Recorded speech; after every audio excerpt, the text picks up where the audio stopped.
Hey guys, and welcome back to Battlefront Updates. In this video I'm going to give you a deeper look into Starfighter Assault and Starfighter controls in Battlefront 2. When you first jump into a Starfighter, you might find that understanding the basic controls are fairly easy, but mastering all controls such as rolling and knowing what all the UI elements represents might be a little bit trickier, and that's what I want to teach you in this video.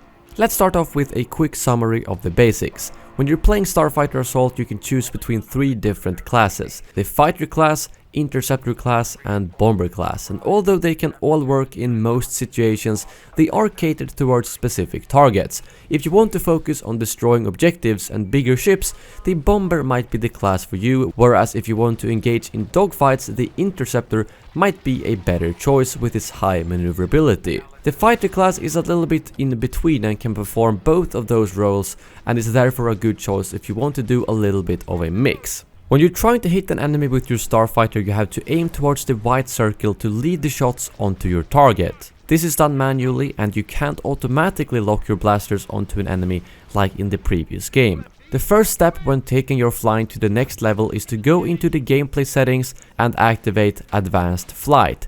What this does is that it disables the auto leveling feature that is activated by default. This means that you can now fly upside down, on the side, or however else you want without the ship trying to level you out automatically, making this setting very important if you want full control of your Starfighter.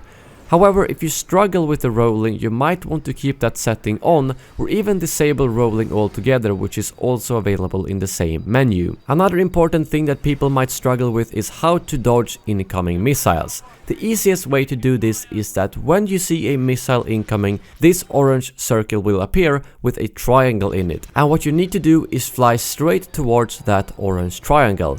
That will cause the missile to miss you most of the time and is a very effective method of dodging them. Some ships, such as the TIE Bomber, also have electronic countermeasures that will lose all missile locks when activated, so if you're struggling to lock onto someone, that might be why. Since you normally have a faster turn radius than a missile, another good method is to wait until the missile is right behind you and then make a quick pull in any direction, as that will make the missile overshoot you. Flying slower also allows you to turn faster in general, so keep that in mind whenever you want to pull off some quick maneuvers. Another feature to make use of when controlling your Starfighter is the zoom feature. This not only allows you to see enemies that are far away a bit easier, but it also slightly increases the accuracy of your main blasters, meaning that it's smart to use this as much as possible when shooting at enemies. The downside, however, is that you get a limited peripheral vision.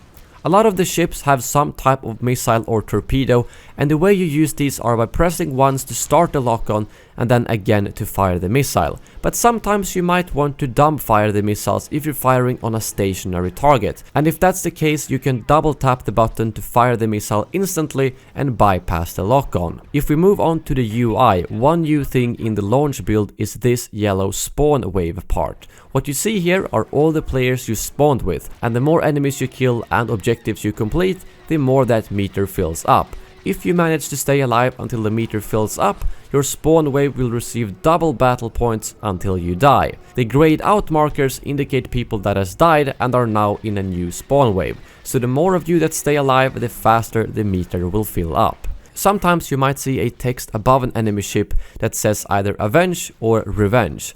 Avenge means that the player has killed someone in your spawn wave, and Revenge means that he killed you. If you kill someone with these markers, you will get extra battle points on top of that normal kill bonus. You might also notice that some objective markers appear in yellow. This means that your spawn wave has attacked the objective, and anyone else who attacks this objective in your spawn wave will deal bonus damage on the objective as long as it's yellow. So the more you stick together with your spawn wave, the more damage you will do to the objectives. One thing that many players might overlook is the ability to switch to first-person perspective. This doesn't really give you any gameplay benefits other than a very slight zoom in, making it easier to see enemies, but it's something I would highly recommend simply for immersion. You do feel a lot more like a pilot when you're flying in first person. And lastly, we of course have the hero ships. These are what you will be spending all your hard-earned battle points on, and depending on what kind of playstyle you like, not all of them might be a good fit for you. Do you want to be a tank that can take a lot of damage? Well, then the Millennium Falcon might be a good choice for you. But if you prefer some intense dogfighting, Luke's Red 5 X-Wing could be a good choice, equipped with force-guided missiles and of course R2-D2 to help you repair the ship. But that brings this video to an end. Hopefully you learned something new about starfighters that will help you become a better pilot in Battlefront 2. Thank you very much for watching, and as always, may the force be with you.